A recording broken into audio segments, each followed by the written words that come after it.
अध्याय 5 में हमने जवाहर नवोदय विद्यालय के बारे में हमारा अध्याय चल रहा था। और 5 के अंदर देखो, 5 के अंदर है जो अध्याय 5 में हमने एलसीएम पढ़ा था, उसमें से कुछ अधूरा रह गया था, वो आगे हम भाग पढ़ रहे हैं। एलसीएम 1-2 हुआ था, पूरा नहीं हुआ था।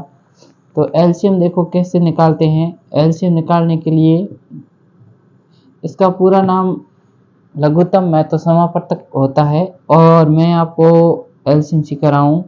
सबसे पहले हम इस तरह की एक लाइन बनाते हैं, और लाइन के अंदर देखो 4, 6, 8 और 10, 12।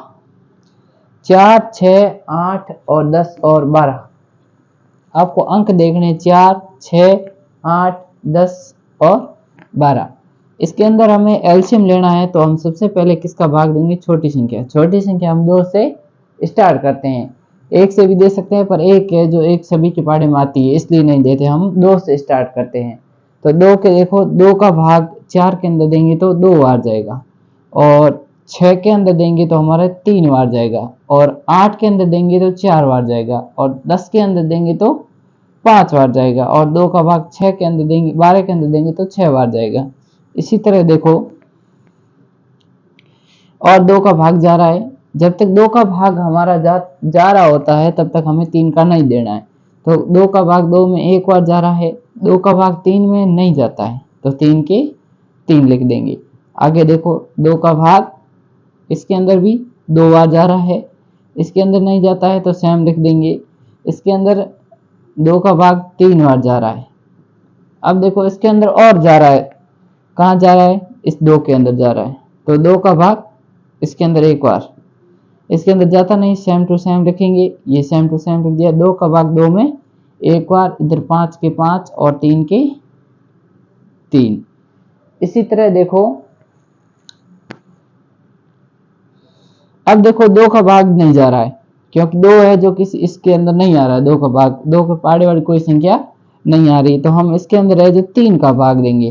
3 का भाग 1 का 1 लिख देंगे। 3 का भाग 3 में आपको पता है 1 बार जाता है, इसका 1 का 1 लिख देंगे, और 5 के 5 लिख देंगे, और 3 का 1 लिख देंगे। अब देखो 3 का भी नहीं जा रहा है, अब है जो 3 का भी नहीं जा रहा है, तो हम अगला भाग किसका देंगे? 5 का देंगे। 5 का देखो, 1 का 1, 1 का 1, 1 का 1, और 5 का भी 1 हो जाएगा। और जब लास्ट में 1 1 आ जाए तो हमारा एलसीएम है जो पूरा हो जाता है। अब देखो, इनको हम गुणों के रूप में लिखते हैं। तो देखो, इनको हम गुणों के रूप में लिखेंगे। तो 2 गुणे 2 गुणे 2, 3 गुणे 5। इधर से हम स्टार्ट करेंगे। 2 एकम 2, 2 दूनी 4, 4 दूनी 8, 8 3 24, 8 3 24, और 24 को हम 5 से गुणा कर देंगे। 5 और 20, हासिल गई 2, 5 दूनी 10, 10 और 2 12। तो इसका आंसर है हमारे 4, 6, 8, 10 और 12 का एलसीएम है जो हमारे पास प्राप्त होगा वो 120 होगा। इसी तरह है जो ये हमारा लसब है पूर्ण हो जाता है। तो हमें जो एक छोटा सा लसब देखते हैं, यहाँ पे छोटा सा लसब है। छोटे से लसब में देखो 2, 3, 2 और 4 संख्या दे रखी है। अब देखो, इसके अंदर 2 का भाग देना, तो 2 का भाग 2 में 1 बार, 2 का भाग 3 में नहीं जाता है, इसके अंदर 1 बार, इसके अंदर 2 बार, वापस 1 का 1, और 3 के अंदर नहीं जाता है, और 1 और 1। अब देखो 3 का भाग देंगे 1 बार, इसके अंदर है जो 1 बार, 1 बार, 1 बार। जब मैंने कहा 1 1 आ जाए तो भाग है जो हमारा लसब है जो एलसीएम यानी पूरा हो जाता है। इनका हम क्या कर देंगे? गुणा करेंगे। 2 गुणे 2 गुणे 3, 2 इंटू 2 4, 4 3 12।